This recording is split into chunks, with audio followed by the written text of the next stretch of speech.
আসসালামু আলাইকুম। কেমন আছেন বন্ধুরা? নিপাস ইউনিভার্সে আপনাদেরকে স্বাগতম।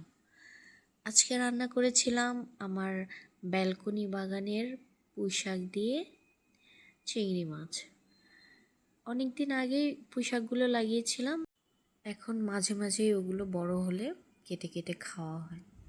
তো আপনারা কে কে ব্যালকনিতে এরকম সবজি বা গাছ, শাক এগুলো লাগান আর মজা মজা করে খান, আমাকে জানাবেন। আর আমার চ্যানেলটা যেহেতু নতুন, তাই অনেক ভুল ত্রুটি হতে পারে, আমাকে সেগুলো কমেন্ট করে জানাবেন। আমি অবশ্যই আমার ভুল ত্রুটিগুলো শুধরানোর চেষ্টা করব আর ভালো করে করে ভিডিও করে আপনাদেরকে এন্টারটেইন করতে পারবো।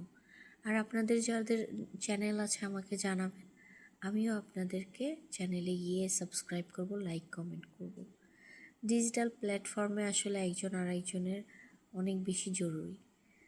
আপনারা যারা আমাকে সাপোর্ট করবেন, লাইক কমেন্ট করবেন, আমিও আপনাদেরকে লাইক কমেন্ট করব, সাপোর্ট করব। আর আপনারা সাবস্ক্রাইব করলে আমার সাবস্ক্রাইবারও বাড়বে আর আমার ইন্সপিরেশনও বাড়বে। রান্নার কাজটা আসলে আমাদের হাউসওয়াইফদের নিত্য নতুন ব্যাপার। সেখানে কখনো শখ করে হয়তো অন্যান্য আরও ডিফারেন্ট ওয়েতে বিভিন্ন রান্না করা হয়ে থাকে। আজ আমার এই সিম্পল রান্নাটাই ছিল। সবাই ভালো থাকবেন। আল্লাহ হাফেজ।